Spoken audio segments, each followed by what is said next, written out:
Unit number 4 matter and it's characteristics. इस chapter में हमने मैटर के बारे में पढ़ना है। मैटर यानी मादा क्या चीज़ होती है, इसकी कौन कौन सी खसूसियात होती हैं और इसकी कितनी हालतें होती हैं।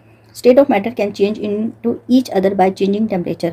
अगर आप दर्जा हरारत बदल रहे हैं तो मादा की हालतें भी बदल जाएंगी।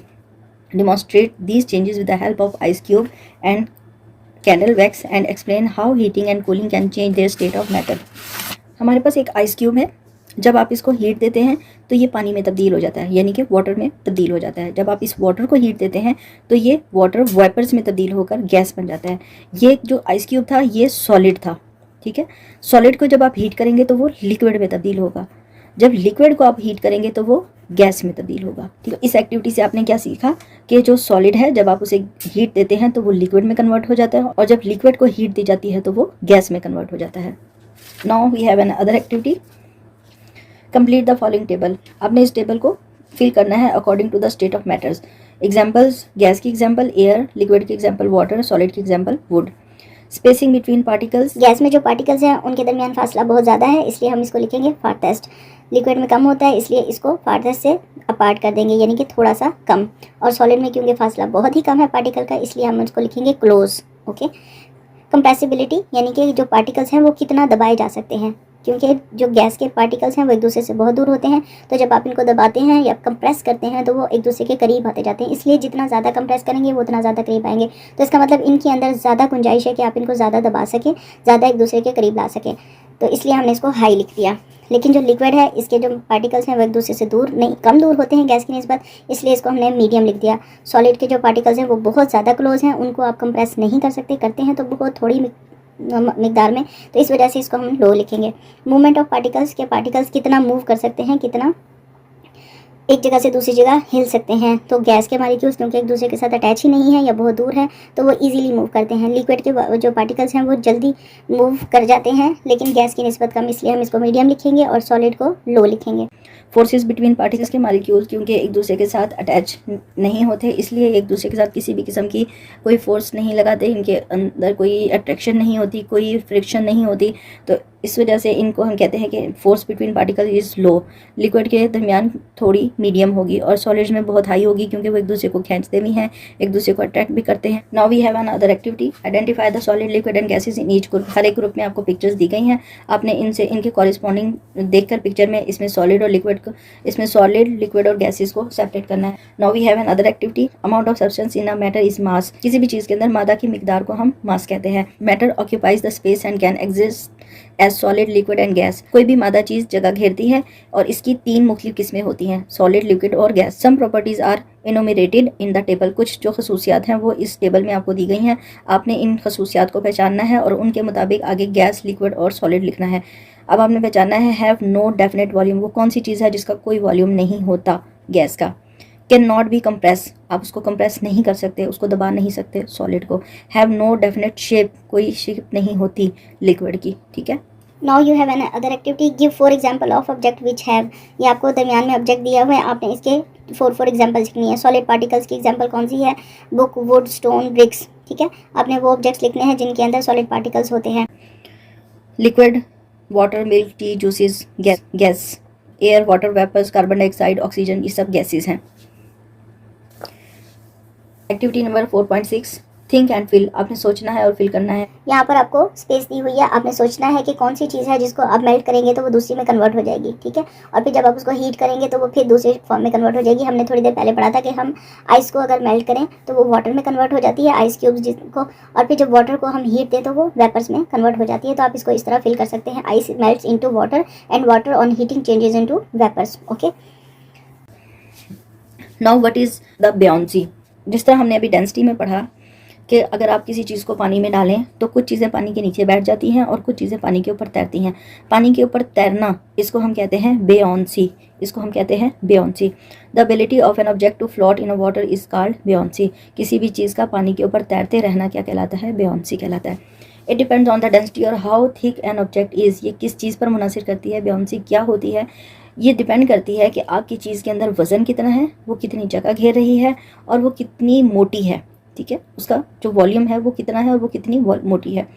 However, an object float on the surface of water, it shows it has a lower density than water. अब कोई भी चीज़ जो पानी के ऊपर तैरती है, इसका मतलब उसकी जो डेंसिटी है, उसका जो वज़न है, वो पानी से कम है।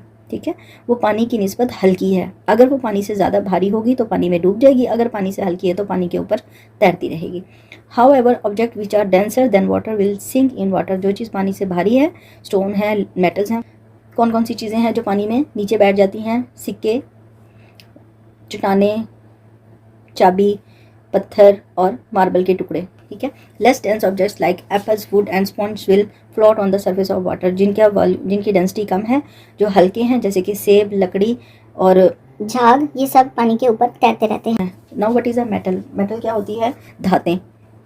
लोहा, सोना, चांदी, तांबा, ये सब धातों की किस्में हैं। Among solids, metals are of great importance due to their certain usages in everyday life. Solids में जितनी हमने ठोस चीज़ें हैं हमारे पास, उनमें जो धातें हैं वो सबसे ज़्यादा अहमियत की हामिल हैं, क्योंकि हमारी रोज़मर्रा की ज़िंदगी में हम बहुत सारी जगहों पर इनको इस्तेमाल करते हैं।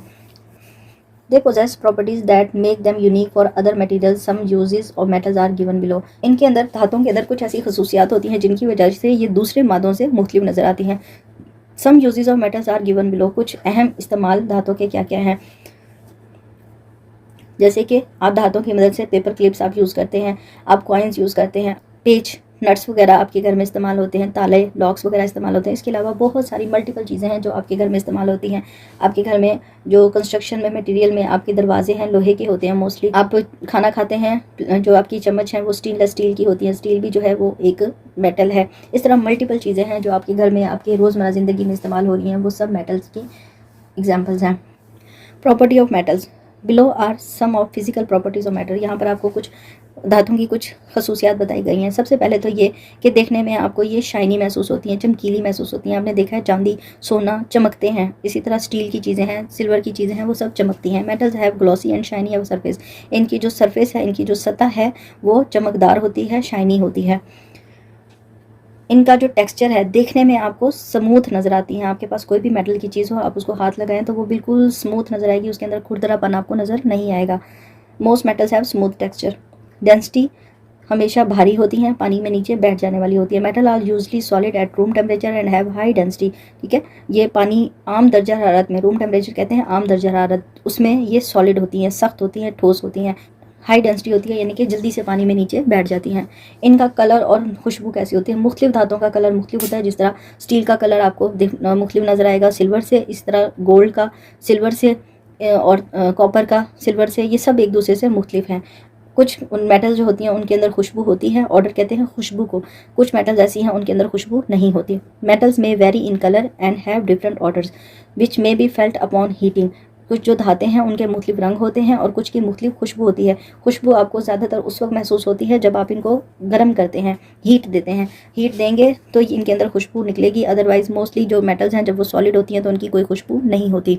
ठीक है, apart from above given properties, metals also conduct heat and electricity. ये जो ऊपर खसूसियात दी गई हैं, इनके अलावा जो धातें हैं वो दर्जा हरारत को या गर्मी को और बिजली को एक जगह से दूसरी जगह मुंतकिल करती हैं। इसी वजह से आपके घर में जितनी भी तारें इस्तेमाल होती हैं वो सब कॉपर की बनी हुई होती हैं और कॉपर एक मेटल है।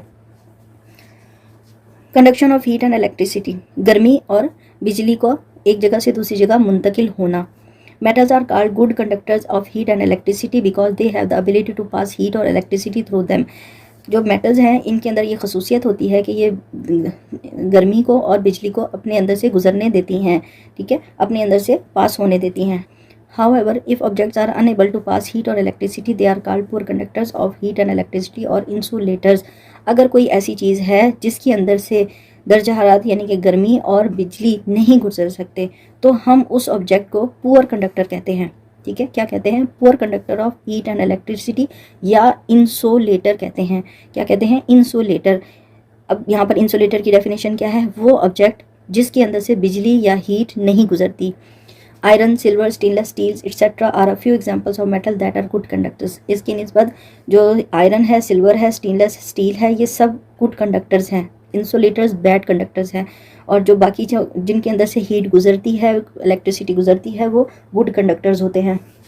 This is the reason why our utensils, cooking pots are made up of metals. हमारे जितने भी बर्तन हैं और जितने भी हमारे खाना पकाने के बर्तन हैं वो सब हमारे मेटल से बने हुए थे, धातुओं से बने हुए हैं। अगर वो कंडक्टर इंसुलेटर्स हों यानी बैड कंडक्टर्स हों तो उनके अंदर आप खाना नहीं पका सकते। इसीलिए मेटल से बनाए जाते हैं क्योंकि मेटल हीट को पास कर देती है और चीज़ें गर्म हो जाती हैं और आप इजीली चीज़ें पका सकते हो, खाना पका सकते हो। Similarly electric wires are made of metal such as copper because of their ability to conduct electricity. बिल्कुल इसी तरह जो आपके घर में बिजली की तारें हैं वो सब कॉपर से बनी हुई होती हैं ताकि वो बिजली के करंट को पास कर सकें। ठीक है। Material that do not conduct heat और electricity are wood, plastic, rubber, glass. कौन कौन से मटेरियल्स हैं जो बिजली को कंडक्ट नहीं करते, जो इंसुलेटर्स हैं? उनमें शामिल है लकड़ी, प्लास्टिक, रबड़ और शीशा। ठीक है। यहाँ पर आपको नीचे पिक्चर में कंडक्टर की तस्वीरें दिखाई गई हैं। सिल्वर जो आप चम्मच इस्तेमाल करते हो, गोल्ड सोना, कॉपर जो तारों में होता है येलो कलर का, और सी वाटर भी कंडक्टर्स हैं क्योंकि उसमें नमकियात होती हैं। Now we have an activity. Liquid also have different densities. Add honey, oil and corn syrup to water. See which of them floats or sink in water. Share your observation with the class. आपने क्या करना है, आपने 3 different glasses में पानी लेना है। एक गिलास में आपने हनी डालना है, एक में आपने ऑयल डालना है और एक में आपने कॉर्न सिरप डालना है। ठीक है। आप देखेंगे कि जो हनी है वो पानी में नीचे सिंक कर जाएगा, नीचे बैठ जाएगा। ऑयल पानी के ऊपर तैरता रहेगा, जबकि जो कॉर्न सिरप है वो पानी के अंदर मिक्स हो जाएगा। तो इससे ये जाहिर होता है कि जो हनी है उसकी डेंसिटी ज़्यादा है, इसलिए वो पानी में नीचे बैठ जाता है।